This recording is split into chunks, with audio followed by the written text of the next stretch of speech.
ሰላም ጤና ይስጥልኝ የተወዳጅ ተመልካቾቻችን እንደምን ሰንብታችኋል? ይህ ከሰሜን አሜሪካ የማህበረ ቅዱሳን ስቱዲዮ የተዘጋጀው እናንተ የሚቀርብላችሁ መርሃ ግብራችን ነው። እንደተለመደው የአብይ ጾምን ሳምንታቱን በየሳምንቱ መርሃ ግብሮችን እያዘጋጀን እናንተ እያደረስን መሆኑ ይታወቃል። የባለፉትን እንግዲህ 6 ሳምንታት ከመላከ ገነት ቀሲስ ጥላሁን አበበ ጋራ የነበረን ቆይታ በጣም ግሩም ነበር። እንደወደዳችሁ ተስፋ አደርጋለሁ። ዛሬ ደግሞ እንግዲህ ያው ሆሳዕና ላይ ደርሰናል። የሆሳዕናውን አገልግሎት ደግሞ እንደዚሁ ምን ይመስላል የሚለውን አንዳንድ ጥያቄዎችን ለናነሳላቸው ወደ ስቱዲዮ ጋብዘናቸዋል። እንደተለመደው ከሳቸው ጋር የሚኖረንን ቆይታ አብራችሁን እንድትከታተሉ እንጠይቃለን። በዚሁ አጋጣሚ በዩቲዩብ የምትከታተሉ ተመልካቾቻችን ከመጀመራችሁ በፊት እንደው ሼር ላይክ እያደረጋችሁ እንድትቀጥሉ በትህትና እንጠይቃለን። ቆይታችሁ ከኛ ጋር ይሁን። እጅግ አመሰግናለሁ መላከ ገነት። እንግዲህ ወደ ሆሳዕና ደርሰናል። ከሆሳዕና በኋላ ደግሞ ሕማማት አለ፣ እሱ ደግሞ ሌላ ነው። እስኪ ደግሞ ሆሳዕናን እንየው። እንግዲህ እግዚአብሔር ረድቶን ባለፉት 6 ሳምንታት የቅዱስ ያሬድን የሳምንታቱ የሰንበታቱን አከፋፈል መነሻ አድርገን በጥሩ ሁኔታ ሲያስተምሩን ከርመዋል። ሆሳዕናው ላይ እንገኛለን። ሆሳዕናስ በኢትዮጵያ ኦርቶዶክስ ተዋሕዶ ቤተክርስቲያን እንዴት ይገለጻል? የሆሳዕና አገልግሎት ምን ይመስላል የሚለውን በየመሃሉ እንግዲህ ጥያቄዎችን እያነሳን ቆይታ የምናደርግ ይሆናል። በቅድሚያ ግን እንኳን አደረሰዎት። እንኳን አብሮ አደረሰን። መልካም። በዚሁ ተመልካቾቻችን እንኳን አደረሳችሁ እንዲሉ እንድልስተዋት። በመላው ዓለም የምትኖሩ የኢትዮጵያ ኦርቶዶክስ ተዋሕዶ ቤተክርስቲያን ማህበረ ምእመናን ወምእመናት እንኳን ለበዓለ ሆሳዕና አምላካችን እግዚአብሔር በሕይወት በጤና ጠብቆ በሰላም አደረሳችሁ አደረሰን። ቀሪውንም ጊዜ ደግሞ አምላካችን እግዚአብሔር ያለ ደዌ ያለ ሕማም አስፈጽሞ ለብርሃነ ትንሣኤው እንዲያደርሰን ቅዱስ ፈቃዱ ይሆንልን። አሜን። ቀሲስ እግዚአብሔር ያክብርልን። ሆሳዕና ስንል ምን ማለት ነው አባታችን? ሆሳዕና እንደው ከቃሉ ትርጓሜ እስኪ እንነሳ። ምናልባት እንደው በቀላሉ ኢትዮጵያ ሆነው ለሚከታተሉን ሆሳዕና ኢትዮጵያ ውስጥ ሆሳዕና የሚባል ሀገር እንዳለ እናውቃለን። ምናልባት ከዚህ ጋር ይገናኛል ስያሜው። በእርግጥ የኢትዮጵያ አንዳንድ ቦታዎች ከመጽሐፍ ቅዱስ የተወሰደ ስያሜ ያላቸውና ሆሳዕና ያለ እናውቀዋለን። በአብይ ጾም ደግሞ በዋናነት ሆሳዕና አንዱ ሰንበት ነው። ከሕማማት በፊት ያለው ሰንበት ሆሳዕና ይባላል። ምን ማለት ነው ሆሳዕና ማለት? በጣም ጥሩ ፍርዴ። በዓለ ሆሳዕና የአብይ ጾም 8ኛው ሰንበት ነው። ደሞም ከጌታችን ከአምላካችን ከመድኃኒታችን ከኢየሱስ ክርስቶስ 9 አበይት በዓላት መካከል አንዱ ነውና አብይ በዓል ነው በዓለ ሆሳዕና። ሆሳዕና የሚለው ቃሉ የዕብራይስጥ ነው።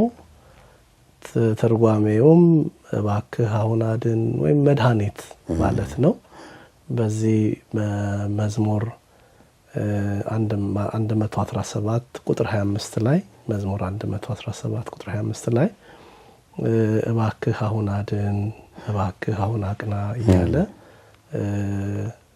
ሆሳዕና በአርያም የሚለውን ቃል ይህ እንደሚተካ የቃሉ ፍቺ ያስረዳልና በዕብራይስጡ መድኃኒት ወይም እባክህ አድን ማለት ነው። የቃሉ ፍቺ ይሄ ነው። በጣም ግሩም። እንግዲህ ያው መድኃኒታችን ደግሞ ኢየሱስ ክርስቶስ ነው። ስለዚህ ለኢየሱስ ክርስቶስ የተነገረ ቃል ነው ማለት ነው። በዚህ ዕለት ወንጌሉ ምን ላይ ያተኮረ ነው የሚሆነው? እንግዲህ ቀደም ሲል ሳምንታቱን ስናይ እንደነበረው ቅዱስ ያሬድ መቼስ ከወንጌሉ ከመዝሙሩ የወሰደ ነው ስያሜ ሲሰጣቸው የነበረው ሰንበታቱን የሚሉትን ሲያነሱልን ነበረ። ይህን የሆሳዕና ሰንበትስ ከየትኛው ወንጌል የሚገኝ ነው? አራቱም ወንጌላውያን በተለያየ መንገድ ጽፈውታል። በቅዱስ ማቴዎስ ወንጌል ምዕራፍ 21 ከቁጥር 1 ጀምሮ ተመዝግቧል። በማርቆስ ወንጌል ምዕራፍ 11 ከቁጥር 1 ጀምሮ ተመዝግቧል። በሉቃስ ወንጌል ምዕራፍ 19 ቁጥር 28 ጀምሮ ተመዝግቧል። እንዲሁ በዮሐንስ ወንጌል ምዕራፍ 12 ላይ ይሄ ታሪክ ተመዝግቧል። እንግዲህ ሲመዘግቡ የመዘገቡበት መንገድ የተለያየ ሊሆን ይችላል እንጂ የበዓሉ ጥቅል ይዘት ጌታችን አምላካችን መድኃኒታችን ኢየሱስ ክርስቶስ ወደ ኢየሩሳሌም መግባቱን የሚያሳይ በዓል ነው። የፋሲካ በዓል የቀረበበት ወቅት እንደሆነ ከክፍሉ ጭብጥ የምንረዳው ነገር አለ። እንደምታውቀው ፍርዴ መድኃኒታችን አምላካችን ኢየሱስ ክርስቶስ ወደዚህ ዓለም የመጣበት መለኮታዊ እቅዱ በኃጢአት የወደቀውን የሰው ልጅ ሊያነሳው ወደ ወጣበት ወደ ቀደመው ክብሩ ሊመልሰው ነው። አምላካችን በስጋ ማርያም የተገለጠው በዚህ ምድር ላይ ዞሮ አስተምሯል። በእውነት ለመናገር 3 ዓመት ከ3 ወር በኢየሩሳሌምና በአውራጃዎቿ ሁሉ ዞሮ አስተምሯል። ተአምራትንም አድርጓል። ግን የመጣበት ታላቁ እቅዱ ወይም ዓላማው የሰው ልጅ ከሞትና ከኃጢአት ከዲያብሎስ ባርነት ነፃ ማውጣት ነውና ይሄ ጊዜ መስቀለ ሞቱ የቀረበበት መድኃኒታችን ኢየሱስ ክርስቶስ ወደ ኢየሩሳሌም ለመስቀል የመጣበትን ጊዜ የሚያሳይ በዓል ነው። መድኃኒታችን ኢየሱስ ክርስቶስ ወደዚህ ዓለም የመጣበትን መንገድ አንድ ታላቅ መምህር ሲናገሩ ምእመናን ብዙ ጊዜ የሚያተኩሩት ያደረጋቸው ተአምራት ላይ አንዳንድ ጊዜ እናተኩራለን። ምናሉ አንድ ጤፍ ለመግዛት ወደ ገበያ የምትወጣ እናት እግረ መንገዷን ስትሄድ ጎመንም ሽንኩርትም ገዝታ ወደ ቤቷ ትመለሳለች። በዋናነት ግን የወጣችበት ዓላማዋ ጤፍ መግዛት ነው። መድኃኒታችን ኢየሱስ ክርስቶስም ወደዚህ ዓለም የመጣበት መለኮታዊ እቅዱ አምላካዊ ፈቃዱ የወደቀውን የሰው ልጅ ወደ ቀደመ ክብሩ ለመመለስ ነውና ይሄ ሆሳዕና ሲታሰብ መስቀለ ሞቱ እንደቀረበና መድኃኒታችን ኢየሱስ ክርስቶስ ወደ ኢየሩሳሌም እንደገባ የሚታሰብበት ዕለት ነው። በዋናነት የማቴዎስ ወንጌል ምዕራፍ 21 ላይ ያተኮርን ብንወያይ ክፍሉ በቂ ግንዛቤ እዛ ክፍል ላይ እናገኛለን። እዛ ክፍል ላይም ወደ ኢየሩሳሌም በቀረቡ ጊዜ ያለ የሚያነሳው መንደር አለ። ወደ ኢየሩሳሌምም ቀርበው ወደ ደብረ ዘይት ወደ ቤተፋጌ ሲደርሱ ያን ጊዜ ኢየሱስ ከደቀ መዛሙርቱ 2ቱን ላከ። እንዲህም አላቸው፣ በፊታችሁ ወዳለች መንደር ሂዱ። በዚያን ጊዜም የታሰረችን አህያ ውርንጫም ከርሷ ጋራ ታገኛላችሁ። ፈታችሁ አምጡልኝ። ማንም አንዳች ቢላችሁ ለጌታ ያስፈልጉታል በሉ፣ ወዲያውም ይሰዷቸዋል የሚል ቃል ጌታ ከደቀ መዛሙርቱ ለ2ቱ እንደነገራቸውና ቤተፋጌ ወደምትባለው መንደር እንደላካቸው ክፍሉ ይናገራልና የቤተክርስቲያናችን ሊቃውንት እቺ ቤተፋጌ የምትባለው ስፍራ የተመሳቀለች መንገድ ናት። በቢታንያ አቅራቢያ የምትገኝ የተመሳቀለች መንገድ ናትና የተመሳቀለች መንገድ መሆኗ መከራን ልቀበል መስቀለ ሞት በፊቱ እንዳለ ለማሳየት ያችን ቦታ ቤተፋጌ ብሎ ወደዚያ እንደላካቸው ይናገራሉና ከደቀ መዛሙርቱ 2ቱን ነው የላከው። እነማን ናቸው የሚለውን ጴጥሮስና ዮሐንስን ነው የላከው ብለው አባቶቻችን ያስተምራሉ። ዞሮ ዞሮ ጴጥሮስና ዮሐንስ ወይም ዮሐንስና ያዕቆብ ሌሎችም ቢሆን የተላኩበት ዓላማ ግን በጣም ጥልቅና መሰረታዊ ነው። ስለዚህ በፊታችሁ ወዳለች መንደር ሂዱ ነው ያላቸው። መታዘዛቸውን ዓላማ አደራ ሚሽን ተሰጥቷቸው መሄዳቸውን ነው የሚያሳየው። ሄዳችሁ የታሰረች አህያና ውርንጫይቱን ታገኛላችሁ፣ ፈታችሁ አምጡልኝ። ማንም አንዳች ቢላችሁ ለጌታ ያስፈልጉታል ወይም እግዚኦሙ ይፈቅዶሙ ወይም ጌታቸው ይፈልጋቸዋል ብላችሁ ንገሯቸው ይሰዷቸዋል አላቸው ነው የሚለውና በጣም ይሄ በትርጓሜው ላይ እያንዳንዱ ሐሳብ በስፋት የሚተነተን ነውና ምናልባት ያልዳሰስኩት ነጥብ ሲኖር አንተ ታስታውሰኛለህ ማለት ነው። እና ከደቀ መዛሙርቱ ሁለቱን የላከው ጴጥሮስና ዮሐንስ ብለናል። በፊታችሁ ወዳለች መንደር ሂዱ፣ የታሰረች አህያና ውርንጫይቱን ታገኛላችሁ ይላልና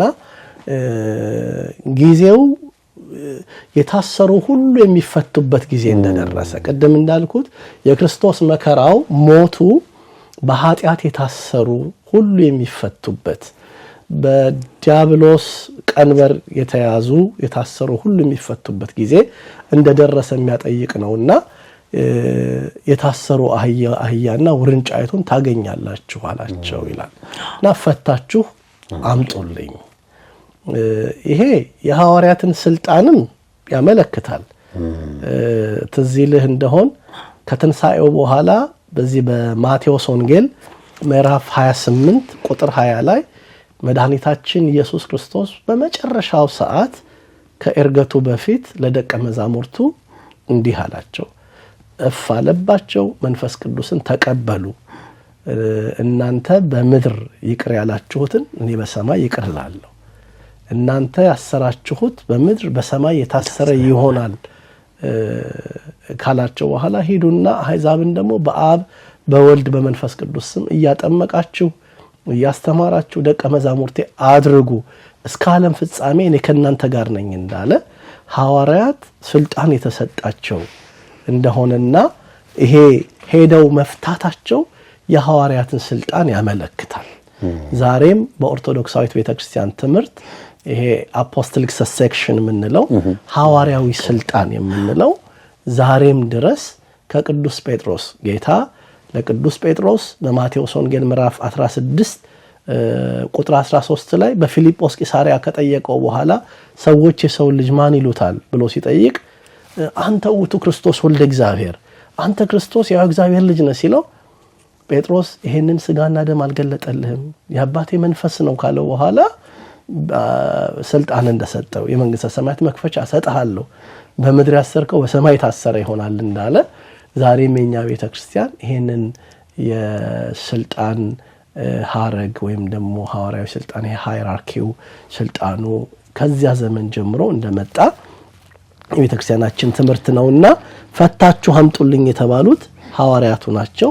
የታሰሩት ደግሞ በምድር ላይ የነበረው ፍጥረት ሁሉ እስረኛ ነበር። ፍጥረቱ ሁሉ እስረኛ ነበርና የሚፈታበት ጊዜ ደረሰ የሚለውን የሚያጠይቅ ነው። የታሰሩት አህያና ውርንጫይቱ ናቸው። እንደው ምናልባት ቅድም እንዳልኩት ፍርዴ አንተም ታስገባ ሐሳብ ሲኖር ውይይታችንን የበለጠ በጣም ጥሩ ነው እንደ እንትኑን እንዲጠብቅ ብዬ ነው። እንደው ፍሎ በጣም ደስ ይላል ከላይ ጀምሮ የመጡበትና እንደ ደግሞ ጥያቄዎችንም በያነሷቸው ነው። ለምሳሌ ለምንድን ነው አህዮቹ የታሰሩት? አሁን በርካታ የተፈቱ አገልግሎት የሰጡ ያሉ አህዮች ይያሉ የታሰሩትን መምረጡ የሚል ነገር እያሰብኩ ነበርና ጥሩ ይሉበት ነው። በጣም ጥሩ ነኛ ደቀ መዛሙርት ሲላኩ ከቤተፋጌ በፊታችሁ ወዳለች መንደር ሂዱ ሲባል ወደ ገበያ ቦታ ነው ይሄዱ። አህያውና ውርንጫይቱ ታስረዋል። ገበያ ይሄዱ ናቸው ማለት ነው። አዎ የተሰረቁ ናቸው። ለዚህ ነው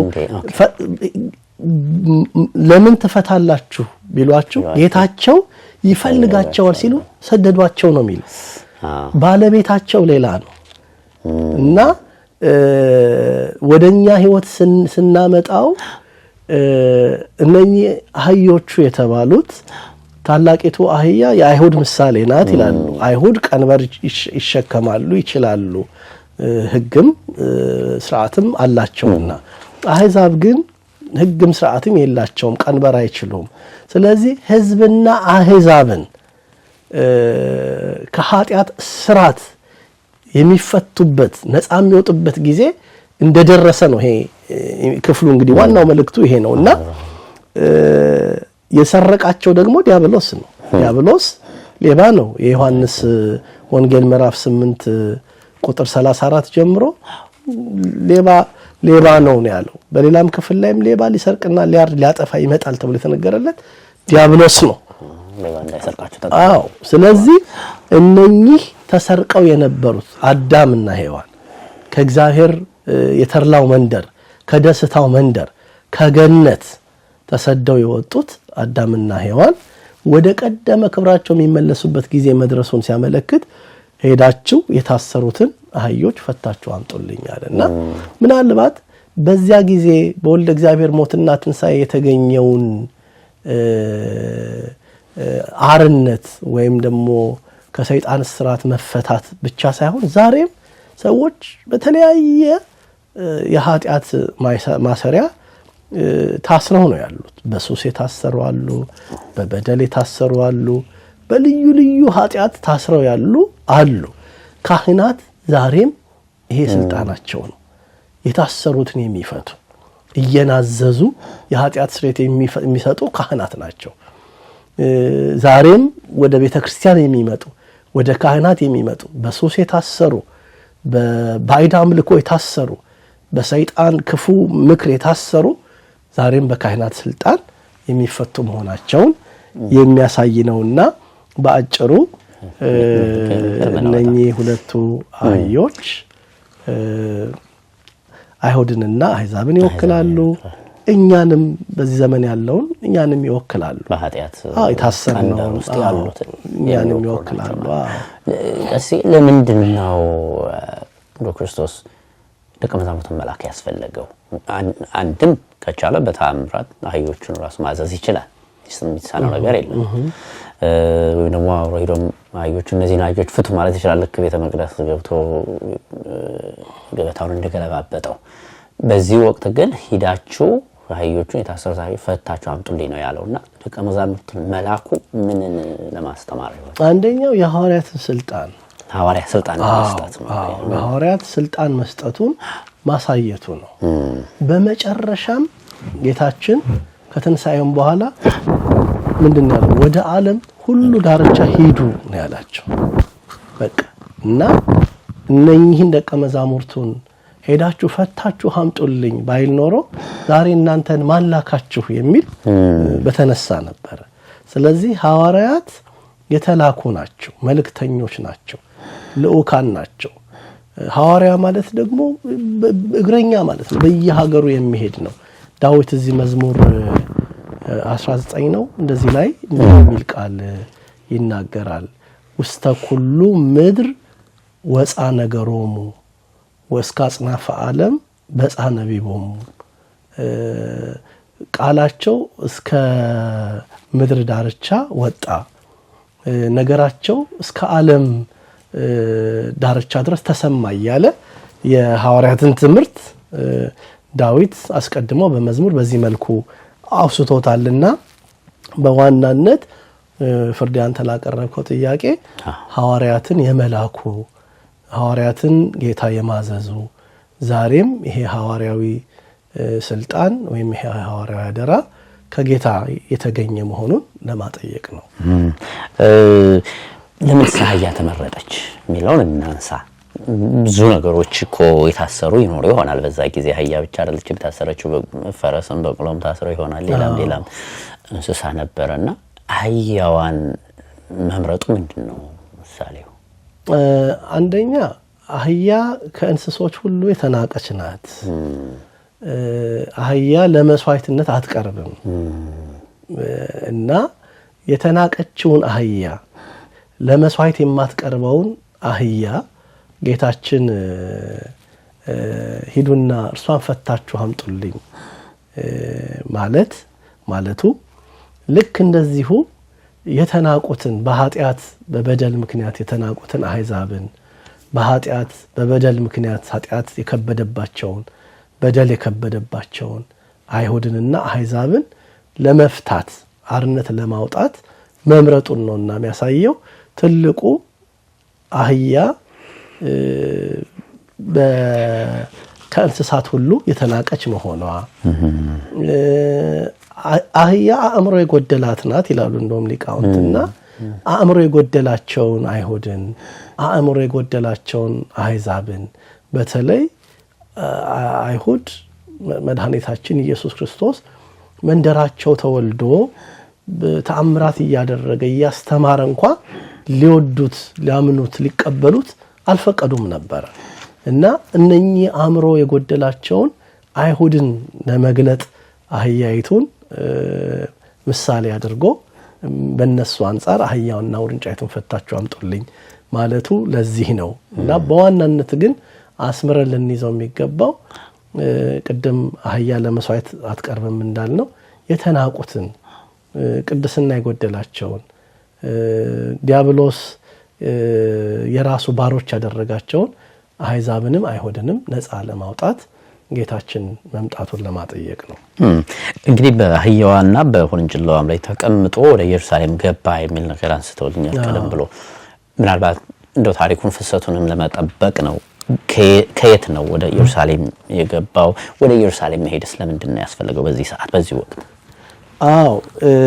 ቅድም እንዳልነው ክፍሉም እንደሚያነሳው ከደብረ ዘይት ወርዶ ወደ ቤተፋጌ ከዛ ወደ ኢየሩሳሌም ከተማ እየገባ ነው። የትንቢት ቃል በዚህ በትንቢተ ዘካርያስ ምዕራፍ 9 ቁጥር 9 ላይ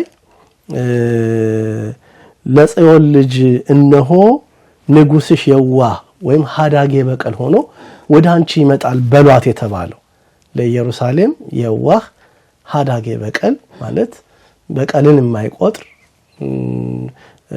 ምህረት አድራጊ ቸር ሆኖ ወደ አንቺ ይመጣል ተብሎ የተነገረው ቃል እንዲፈጸም ከደብረ ዘይት ወርዶ ወደ ኢየሩሳሌም ወደ ዋናው ከተማቸው እንደገባ ነው ክፍሉ የሚያሳየው። ንባቡን ወደፊት ገፋ አድርገን ብናነበው እዚህ ቁጥር 5 ላይ ለጽዮን ልጅ እነሆ ንጉስሽ የዋህ ሆኖ በአህያና በአህያይቱ ግልገል በውርንጫይቱ ተቀምጦ ወደ አንቺ ይመጣል በሏት ተብሎ በነቢይ የተነገረው ይፈጸም ዘንድ ይሆነ። ደቀ መዛሙርቱም ሄደው ኢየሱስ እንዳዘዛቸው አደረጉ። አህያይቱንና ውርንጫይቱን አመጡለት፣ ልብሳቸውን በእነርሱ ላይ ጫኑ፣ ተቀመጠባቸውም። ከሕዝቡም እጅግ የሚበዙት ልብሳቸውን በመንገድ ላይ አነጠፉ። ሌሎችም የዘንባባ ጫፉን እየቆረጡ በመንገድ ላይ ያነጥፉ ነበር። የሚቀድሙትም ሕዝብ የሚከተሉትም ሆሳዕና ለዳዊት ልጅ በጌታ ስም የሚመጣ የተባረከ ነው፣ ሆሳዕና በአርያም እያሉ ይጮሁ ነበር ነው የሚለው።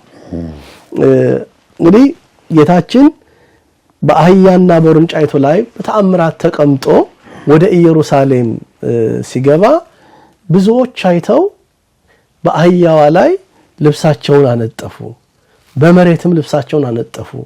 ዘንባባ ዝንጣፊ፣ የወይራ ዛፍ እነኚህን የመሳሰሉ ይዘው ሆሳዕና በአርያም ሆሳዕና በአርያም እያሉ አመሰገኑት። የሚቀድሙትም የሚከተሉትም ሁሉ እየሰገዱለት ያመሰግኑት ነበር ነው የሚለውና ይሄ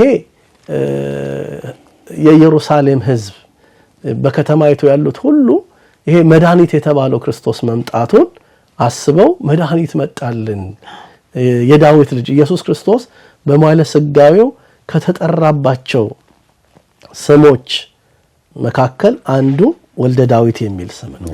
ዳዊት ልጅ አንዱ ወልደ ዳዊት ነው። ወልደ አብርሃምም ተብሎ ተጠርቷል። የአብርሃም ልጅ ተብሎ ተጠርቷል። ግን በዋናነት ወልደ ዳዊት ተብሎ ተጠርቷል። የዳዊት ልጅ ማረኝ እያለ ዓይነ ስውር ሁሉ ይለምነው ነበርና ወደዚያች ከተማ ሲገባ ሆሳዕና በአርያም በእግዚአብሔር ስም የሚመጣ ቡሩክ ነው፣ ቅድም መዝሙር 117 ላይ ያለውን ማለት ነው እያሉ ያመሰግኑት ነበር ይላል። እንግዲህ ቅድም እንዳልነው ፍርዴ እነኚህ ሁሉ እያንዳንዳቸው ጓሜው ላይ ምስጢር አላቸው። ለምሳሌ የዘንባባ ዝንጣፊ ይዘው እሱን መቀበላቸው አንደኛ ድል አድራጊነቱን፣ ሁለተኛ ንጉሠ ሰላም መሆኑን ለማጠየቅ ነው።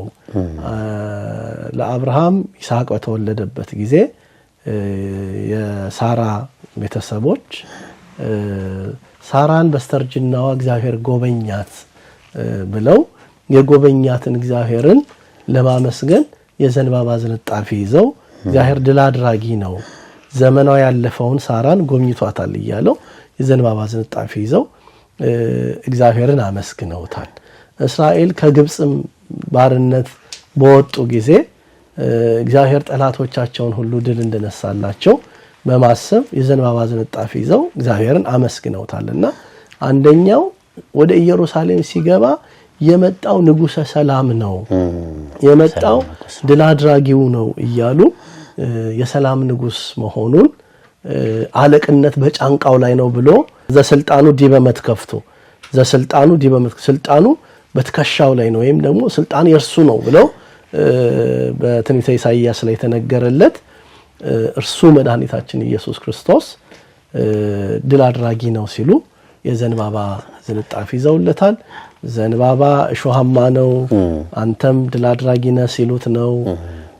ዘንባባ ለጊዜው ይደርቃል እንደገና መልሶ ያብባል፣ አንተም የደረቀን የተረሳን ነገር እንደገና አዲስ ታደርጋለህ፣ የተቆረጠን ተስፋ ትቀጥላለህ ሲሉት ነው።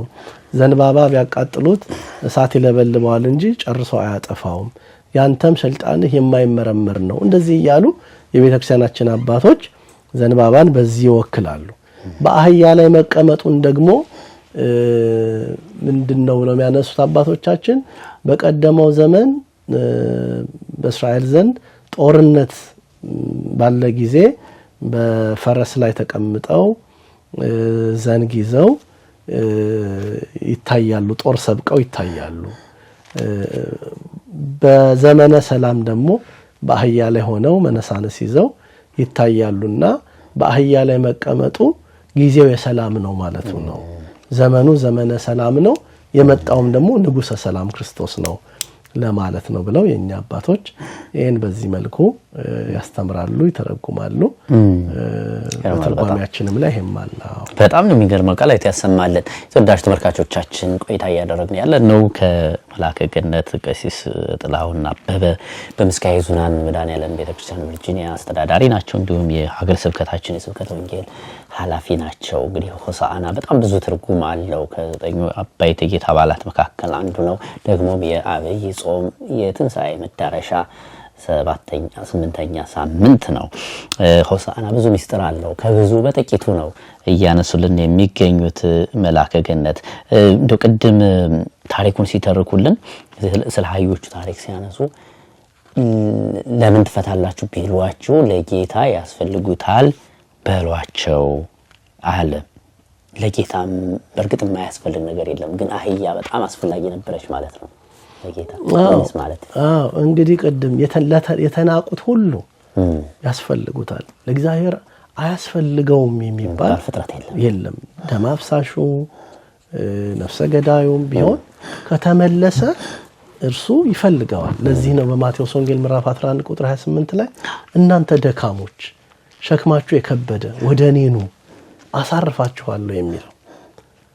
በዚህ በዮሐንስ ወንጌል ምዕራፍ 6 ቁጥር 37 ላይ ለዘመጻሐቤ እየሰድዶ ወእያወጽኦ አፋ፣ ወደ እኔ የሚመጣውን ወደ ውጭ ፈጽሞ አውጥቼ አልጥለውም። ሁሉን የሚቀበል መሆኑን ሁላችን ለእግዚአብሔር እኔ አሁን ምን እጠቅማለሁ? ለቤተ ክርስቲያን ምን እጠቅማለሁ? እንደኔ ያለው በሱስ የተያዘው እንደኔ ያለው በአልኮል እና በማይገባ ነገር በነውር የሚኖር ሰው ምን እጠቅመዋለሁ ለእግዚአብሔር? እንደኔ ያለ ደካማ ሰው ምን እጠቅማለሁ ሲል አይ አንተማ ትጠቅመዋለህ። ከጭቃ ውስጥ ወርቅን አውጥተው ፈትነው ለዘውድ ለጌጥ እንደሚያደርጉት ከጭቃ ከኃጢአት አውጥቶህ እሱ እግዚአብሔር ምን ያደርጋል? ለመቅደሱ ያደርጋል፣ ለአገልግሎት ይሾመሃል። ስለዚህ እግዚአብሔር የማይፈልገው በተለይ እንዲህ የሚሰሙ ሰዎች እንዲረዱ በፈልገው ዛሬ አሁን በኃጢአት ውስጥ ነኝ የምትሉ ወንድም፣ ዛሬ በኃጢአት ውስጥ ነኝ የምትሉ እህቶች ምን እጠቅማለሁ ለእግዚአብሔር? ምን እጠቅማለሁ ለቤተ ክርስቲያን የምንል ሰዎች የሆሳዕናዋን አህያ ያችን አህያ ጌታ መድኃኒታችን እንዳከበራት ወደ ከተማ በሕዝብ መካከል አክብሯት ይዟት እንደገባው ዛሬም አንተን ያከብርሃል፣ ዛሬም አንቺን ያከብርሻል፣ ዛሬም ያንተን ሕይወት ይለውጣል። ዛሬም ያንቺን ህይወት ይለውጣልና ይሄንን እንድታስቡት የሚያደርግ ነው። ጥሩ ጥያቄ ነው ያነሳው። ታስፈልጋላችሁ እንኳን ለምባሪያ በአምሳሉ የተፈጠረ ሰው እኛ ምን ንቃታ አህያ እንኳን ለጌታ ታስፈልጋለች ማለት ነው። በጣም ግሩም ነው በእውነቱ። እንግዲህ ወደ ኢየሩሳሌም ሲገባ የዘንባባ ዝንጣፊ ያነጠፉለት ልብሳቸውን ያነጠፉለት የተቀበሉት አሉ። ህፃናት እየዘመሩለት የተቀበሉት ሆሳዕና በአርያም እያሉ በአንጻሩ ግን ይህንን የህፃናቱን ምስጋና የሚከለክሉ ደግሞ ነበሩ። አትዘምሩ አትጮሁ የሚሉ ነበሩ። ለምንድን ነው? ምን አርጓቸው ነው?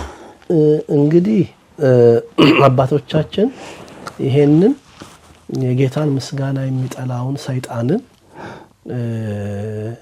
በአይሁድ ያደረ ሰይጣን ምክንያቱም ሊሰቅሉት የሚመክሩበት ጊዜ ነውና በእነሱ ያደረውን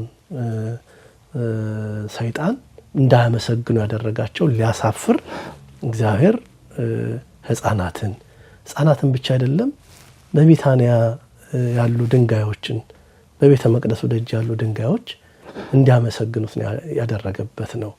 መዝሙር 8 ላይ ዳዊት እምሃፈ ደቂቅ ወህፃናት አስተዳሎ ከስብሐተ በእንተ ጸላኢ ነው የሚለው። በእንተ ጸላኢ ከመትን ስቶ ለጸላኢ ወለገፋይ ምንድነው? እምሃፈ ደቂቅ ወህፃናት ከህፃናትና ከሚጠቡት አንደበት ለራስህ ምስጋናን አዘጋጀህ ነው የሚለው። አያችሁ እግዚአብሔር ማስመስገን ከወደደ የሚጠቡ ህፃናትን አፍ ከፍቶ እግዚአብሔር ምስጋናን ለራሱ ያዘጋጃል። በእኛ ቤተክርስቲያን እነ ቅዱስ ተክለ ሃይማኖት ጻድቁ አባታችን በተወለዱ ጊዜ አሃዱ አብ ቅዱስ፣ አሃዱ ወልድ ቅዱስ፣ አሃዱ ውእቱ መንፈስ ቅዱስ ብለው አመሰገኑ ብለን ነው የምናስተምራቸው። ገድላቸው ይሄንን ነው የሚነግረን። ልክ እንደዚህ ሁሉ ጠላትን ታሳፍረው ዘንድ ዲያብሎስን ታሳፍረው ዘንድ ምስጋናህን የሚጠላውን የሚቃወመውን ታሳፍረው ዘንድ እምሃፈ ደቂቅ ወህፃናት አስተዳሎ ከስብሐት በእንተ ጸላኢ ማለት ስለ ጠላት ከመትን ስቶ ለጸላኢ ወለገፋይ በቃ አንተ ገፍተህ ትነቅለው ዘንድ ታሳፍረው ዘንድ ትሽረው ዘንድ ከሚጠቡትና ከህፃናት ምስጋናን ለራስ አዘጋጀህ ይላል። የሚገርመው አይሁድ በዚህ ዮሐንስ መጥምቅ በሚያስተምር ጊዜ አንድ ነገር ብለውት ነበረ። እናንተ የፉኝት ልጆች ከሚመጣው ቁጣ እንድትሸሹ ማን አመላከታችሁ? አብርሃም አባት አለ እንደምትሉ አይምሰላችሁ። እግዚአብሔር ለአብርሃም ከነኚህ ድንጋዮች መካከል ልጆች ያስነሳለታል። አይባን የተባሉ ድንጋዮች ከተባሉ ከአይሁድ ከነሱ መካከል ደግሞ ልጆቻቸውን አስነስተው ህፃናትን አስነስተው ሆሳዕና በአርያም እያለ ይመሰገን ነበር። ትልልቆቹ ሊያመሰግኑ የሚገባቸው ሳያመሰግኑ ሲቀሩ ህፃናት ከዛ ደግሞ ድንጋዮችን አስነስቶ እግዚአብሔር ምስጋናን ለራሱ አድርጓል። በኋላም አይሁድ እያሉ አሕዛብ ቀድመው የእግዚአብሔርን መንግስት ተቀብለው የእግዚአብሔር መንግስት ወርሰዋል። እና ትልቁ ነገር ምንድነው? የህፃናት ምስጋና አይሁድን ለማሳፈር እንትን ደቀ መዛሙርትን ዝም ማሰኛቸው ይሉት ነበር እና ምስጋናው እንዳይቀርብለት እነሱንም ዝም ማሰኘት ትችላላችሁ፣ አልፎ ተርፎ ህፃናቱንም ትችላላችሁ። እነኚህን ብታዘጉ አፋቸውን ግዑዛን የተባሉት አይባን ድንጋዮች ያመሰግኑኛል ብሎ እሱን ማዘጋት አይችልም። አምላክነቱን ጌትነቱን ስልጣን ማሳየቱ ነው። ግሩም ነው። ሆሳዕና በጣም የሚደንቀኝ ብዙ የተናቁ የሚባሉ የከበሩበት ዕለት ነው። እንግዲህ አህያ በጣም እንደው ከእንስሳት መካከል ብዙዎች የሚንቋት የከበረችበት ጌታን የተሸከመችበት ዕለት ነው። ከዛ ደግሞ ድንጋዮች ሰው መቼስ ድንጋይን ይወረውረዋል አይደለ? እንቅፋት እንዳይመታው እንኳን አንስቶ የሚጥለው ነው። ድንጋዮች ግን የከበሩበት ምስጋና ያቀረቡበት አንደበት የተሰጣቸው ዕለት ነው። ከሰዎች ደግሞ ህፃናትን የተመረጡበት ዕለት ነውና በጣም ልዩ የሚገርም ነው። እንደው ፍርድዬ ይሄን ስታነሳ ቀደም ብሎ በማቴዎስ ወንጌል ምዕራፍ 18 ላይ በደቀ መዛሙርቱም ላይ አንድ ጥያቄ ነበረ። በመንግስተ ሰማያት ከሁሉ ታላቅ የሚሆን ማን ነው? ማን ነው በላይ የሚቀመጥ እየተባባሉ ይነጋገሩ ነበር እንደ ምድራዊ ከመካከላቸው ሕፃን አስነሳ ይላል ያንን ሕፃን አስነሳ እንደውም የኛ ቤተክርስቲያን አባቶች አግናጢዮስ ሰማዕት ነው አግናጢዮስ ሰማዕት ሊቀ ጳጳስ ዘአንጾኪያ እምድኅረ ጴጥሮስ ከጴጥሮስ በኋላ ሶስተኛ ሆኖ የተሾመው የቅዱስ ጴጥሮስ ደቀ መዝሙር የነበረው አግናጢዮስን ነው ይላልና እንደሱ ካልሆናችሁ ትልቅ አትሆኑ አይሁድንም ሽማግሌዎች ነን አብርሃም አባት አለን ትላላችሁ የግዝረት ሕግ አለን ትላላችሁ ብዙ ሥርዓትና ሕጎች አለን ትላላችሁ ግን ከነኚህ ከሕፃናት እንደዚህ ካላመሰገናችሁ እንደ ሕፃናት ካልሆናችሁ እያለ እያሳፈራቸው እንደሆነም ጭምር የሚያሳይ ነው በእውነት ጥሩ ነጥብ የሚገርም ነው እንግዲህ ቀሲስ ሌላው በዚህ በሆሳዕና የተከናወነው ነገር አንዱ አንጾተ ቤተ መቅደስ ነው ምን ማለት ነው አንጾተ ቤተ መቅደስ ስንል ምን ተከናወነ በዚህም ጊዜ ኢየሱስ ክርስቶስ ወደ ቤተ መቅደስ እንደገባ በሉቃስ ላይ ከተማይቱን አይቶ እንዳዘነላት ይናገራል ሉቃስ 19 ላይ ኢየሩሳሌም ሆይ ሰላምሽ ወዳንቺ ቀርቦ ነበር ባታውቂው ነው እንጂ ይያለ ይላታል አሁን ካንቺ ተሰውሯል ሰላምሽን አልተቀበልሽም መድኃኒትሽን አልተቀበልሽም መከራ ወራት ይመጣብሻል ይያላት እስራኤል በኋላ በመሲሁ ምክንያት የሚያገኛትን መከራ በእኛ አባቶች እስራኤል ብዙ መከራ የተቀበለችው አይሁድ ጌታችንን ሊሰቅሉ ሲሉ ጲላጦስ እንኳን እጁን ሲታጠብ ደሙ ላይ ለነ ወላይ ለውሉድና ነው ያሉት ደሙ ላይ ለነ ወላይ ለውሉድና ይበሉ ነው የሚለው ደሙ ላይ በእኛና በልጅ ልጆቻችን ይሁን ይሉ ነበርና ይሄ መድኃኒት ወደ አንቺ መጥቷል አንቺ ግን አላወቅሽው አሁን ካይንሽ ተሰውሯል ወራት ይመጣብሻል ይላታል ቅጥሮችሽን ያፈርሳሉ ይያለ ሉቃስ ላይ በዝርዝር የሚናገረው ሐሳብ አለ እንደው ብዙ ነጥቦች ስለምናነሳ ጊዜውን እንዳልወስድ እንጂ እዚህ ሉቃስ 19 ቁጥር 41 ላይ እንዲህ ይላል ሲቀርብም ከተማይቱን አይቶ አለቀሰላት እንዲህ ይያለ ሰላምሽ የሚሆነውን በዚህ ቀን አንቺን ስኳ ብታውቂው አሁን ካይንሽ ተሰውሯል ወራት ይመጣብሻልና ጠላቶችሽም ቅጥር ይቀጥሩብሻል ይከቡሽማል በየበኩላቸው ያስጨንቁሻል እያለ ይናገራል ስለዚህ በዚህ ክፍል ላይ የምናየው አንዱ ነጥብ ይሄን ካለ በኋላ ወደ ቤተ መቅደስ ገብቶ በቤተ መቅደስ የነበረውን ነገር አይቶ አንጾተ ቤተ መቅደስ እንደፈጸመ እኛ በመኩራብ እንዳስተማር ነው እንደውም ሁለተኛው አንጾተ ቤተ መቅደስ ነው ብለው አባቶች ያስተምራሉና ይሄንን ነገር አደረገ በሉ አውጡ ያለ ርግቦችን ሁሉ የወንበሮቻቸውን ሁሉ ገለበጠ ያለ ይናገራልና ይሄ የሚያሳየው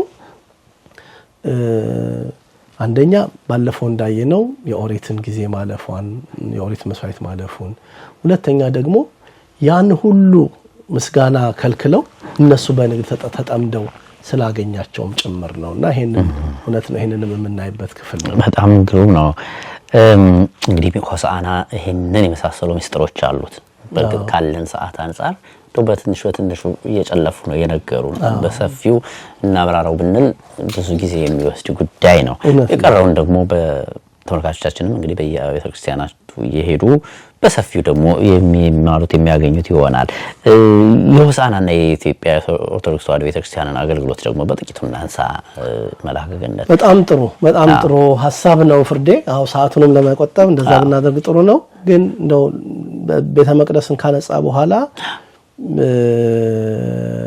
ምን አደረገ ይላል አንካሶችን ለምጻሞችን ነኝን ሁሉ ፈወሰ እና አስቀድሞ በነብዩ በዳዊት አፍ እንደተነገረለት ከሚጠቡትና ከህፃናት አፍ ምስጋናን አዘጋጀ እንደተባለለት ምስጋና እንደቀረበለት ይናገራል ከዛ በኋላ ወደ ሰሙነ ሕማማቱ የሚሄደው ሐሳብ ይመጣል ግን የቤተክርስቲያኑን ሥርዓት ማንሳቱ መሰረታዊ ነው ቤተክርስቲያናችን በሆሳዕና በጣም የተለየ እንደው ትዕይንታዊ የሆነ የሚታይ ስርዓት ቤተክርስቲያንን ወነት ለመናገር የሚጠብቃት እምነት ምንለው ዶግማው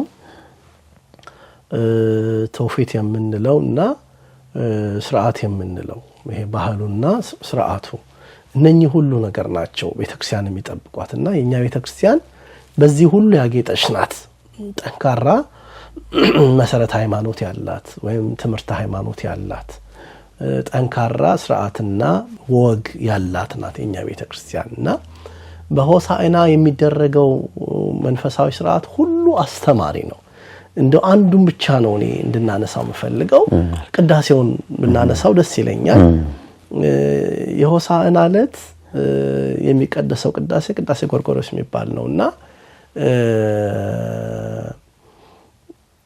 ይሄ ቅዳሴ ከሌሎቹ የቅዳሴ ዕለታት የተለየ ይዘት ያለው ነው ግን ቅዳሴው ገና ሲገባ ያለው የሆሳዕና ስርዓት ከሌላ ጊዜ በተለየ ነው ለምሳሌ በዘወትር ቅዳሴ ሲገባ 5 ልኡካን ያው በአንድ ቤተ መቅደስ ሚኒመም 5 ልኡካን ቅዳሴውን ይመራሉ ሰራይ ካህኑ ወይም ገባሬ ሰናዩ ካህን በቤተ መቅደስ በመሰዊያ ፊት ይቆማል ነፍቆ ካህን 3 ዲያቆናት ወደ ቤተልሔም ወርደው ህብስቱና ወይኑን አክብረው ይመጣሉ በዘወትር ጊዜ ምነባሃ ይላሉ በአርብ በቀዳሜት ደግሞ መስቀል አብርሃ ይላሉ በእሁድ ኩሉ ዘገብራ ይያሉ የዘመሩ ነው የሚገቡት በሆሳዕና ቀን ግን እንደዛ አይደለም በሆሳዕና ዕለት መሶበ ወርቁን ደግሞም ጽዋውን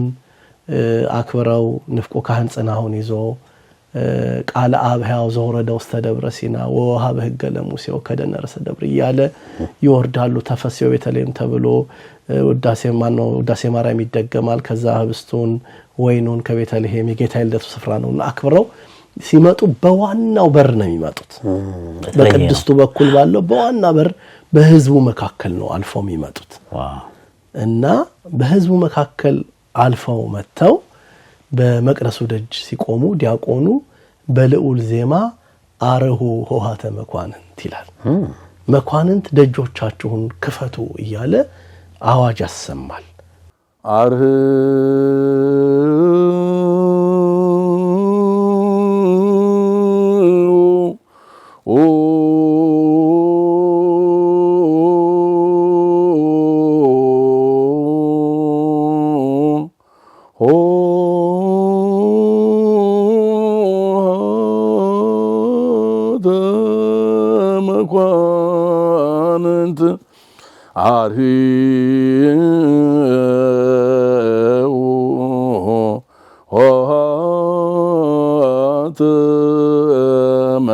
መኳንንት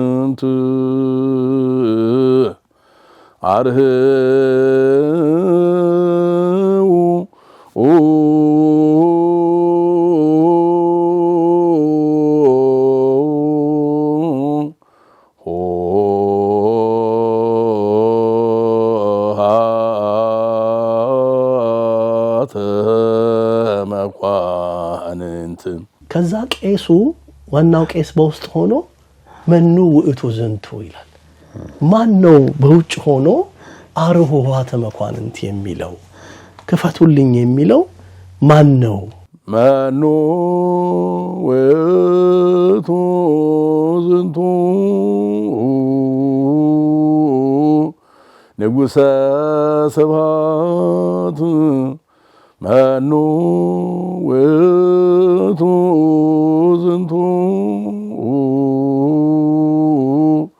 ንጉሠ ስብሐት ይላል ይሄንን ዳዊት እዚህ መዝሙር 23 በቅንፍ ውስጥ 24 ላይ ዘምሮታል ቁጥር 8 ላይ እንዲህ ይላል እናንተ መኳንንቶች በሮችን ክፈቱ የዘላለም ደጆች ይከፈቱ የክብር ንጉስ ይግባ ይያለ ይላልና ዲያቆኑ ይሄን ሲለው ቄሱ መኑ ውእቱ ዝንቱ ይለዋል ማን ነው ክፈቱ የሚለው በደጅ ቆመው ሲል አሁንም ይደግምና ዲያቆኑ አርሁ ሆሃተ መኳንንት ይላል ይሄን ሲለው አሁንም ቄሱ መኑ ውእቱ ዝንቱ ይለዋል። በዚህ ጊዜ ዲያቆኑ እግዚአብሔር አምላከ ኃያላን ውእቱ ዝንቱ ንጉሠ ስብሐት ይለዋል። እግዚአብሔር አምላከ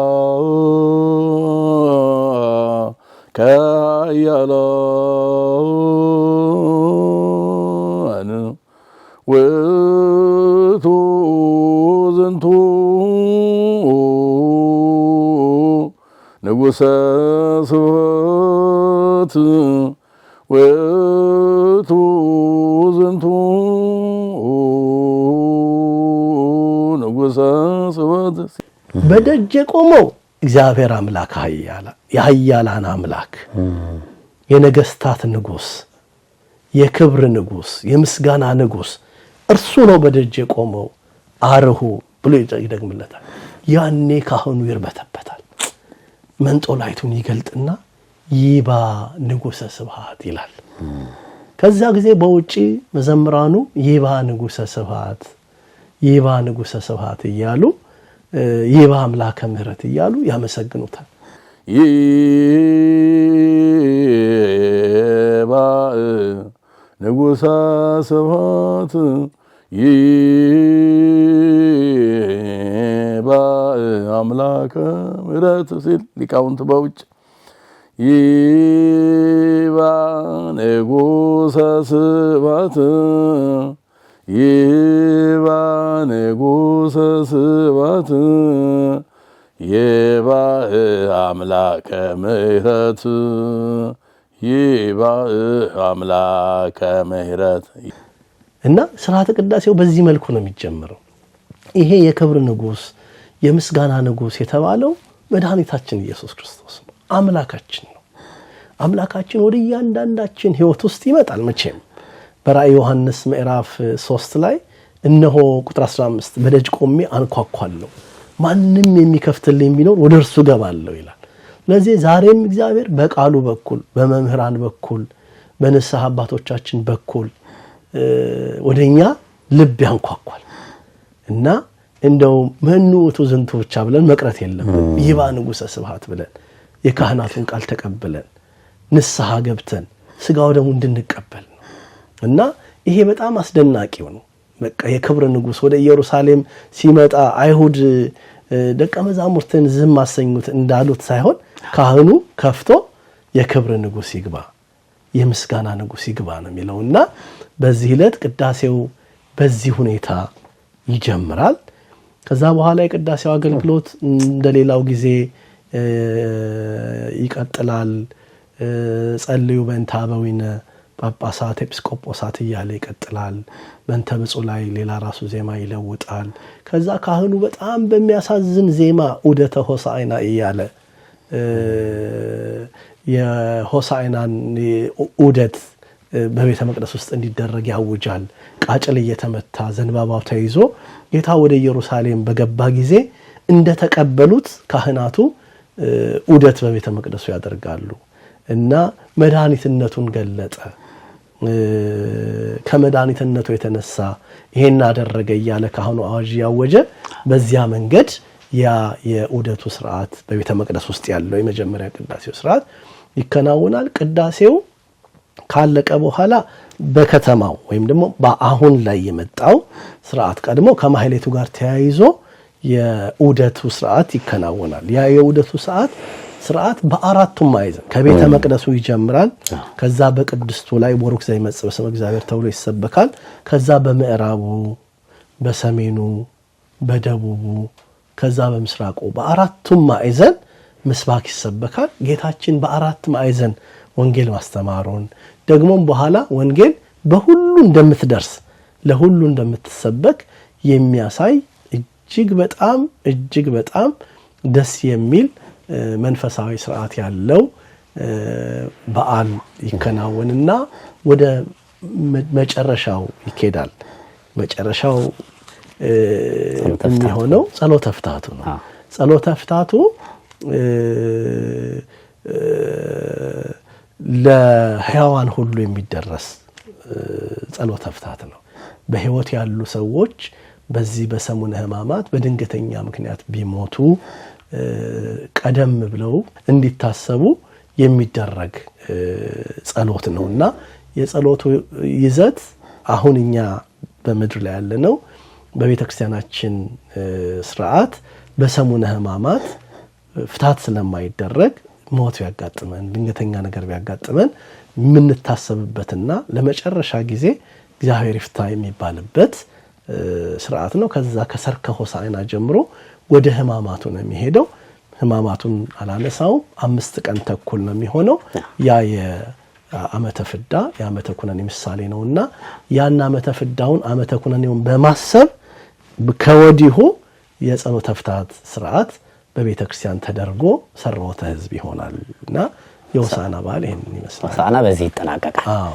እኛንም ወደ ሕማማቱ አስገቡን፣ ተመልካቾችንም ወደ ሕማማቱ አስገቡንና በዚሁ የዛሬውን መርሃ ግብራችንን እንጠቀልላለን። በጣም ግሩም ነው። በተለይ የቅዳሴውን ስርዓት እኔ በዓይነ ሕሊናዬ እያየሁት ነበር ሰው እየተናገሩና ብዙዎቻችን አናስተውለውም። አሁን ትምህርቱን ካስተማሩን በኋላ ግን ትርጉም በደንብ ይገባልና ተመልካቾችም ይህንን ካዩ በኋላ ወደ ቅዳሴው ሲገቡ ደግሞ ይህንን አሁን እርስዎ በቃል የነገሩንን በዓይናቸው በተግባር ያዩታል ማለት ነው። እጅግ በጣም ግሩም የሆነ አገልግሎት ነው ያለው። እርስዎም ደግሞ በዚህ መልኩ ስላስተማሩን ከልብ አድርገን እናመሰግናለን። ቃለ ሕይወትን ያሰማልን። መምህር መላከ ገነት ጥላሁን አበበ በቨርጂኒያ የምስካየ ኅዙናን መድኃኔዓለም ቤተክርስቲያን አስተዳዳሪ የሀገረ ስብከታችን ዲሲና አካባቢ ሀገረ ስብከተ ወንጌል ኃላፊ ናቸው። በጥሩ ሁኔታ ሆሳዕናን ሰፋ አድርገው አይተውልናል። ወደ ሰሙነ ሕማማት አስገብተውናል። ሰሙነ ሕማማትን ደግሞ እያንዳንዱን ቀን እግዚአብሔር በፈቀደ መልኩ ለማየት እንሞክራለን። ከእርስዎ ጋር ደግሞ በትንሣኤው እንገናኛለን። እውነት ነው። ሁላችንን ያደርሰን፣ እግዚአብሔር ያክብርልን። ተወዳጅ ተመልካቾቻችን የዕለተ ሆሳዕና በተመለከተ ያዘጋጀነው መርሃ ግብር ይሄንን ይመስል ነበረ። አምላካችን እግዚአብሔር ሕማማቱን ሰሙነ ሕማማቱን ደግሞ እንደዚሁ ከዚህ እስከ ዛሬ ከነበረው በእጥፍ የክርስቶስን ሕማም መከራውን ሞቱን እያሰብን ጾም በጸሎት ተወስነን እንድንቆይ ፈቃዱ ይሁንልን። በተለያዩ መርሃ ግብሮች እንደዚሁ እኛ ጋር ድጋሚ እንገናኛለን። ከቀሲስ ጋር ደግሞ በቀጣይ በትንሣኤው መርሃ ግብር እንዲሁ የምንገናኝ ይሆናል። ለዛሬው ግን ስለተከታተላችሁን አብራችሁን ስለቆያችሁ ከልብ እናመሰግናለን። መልካም ጊዜ ይሁንላችሁ። ጤና ይስጥልኝ።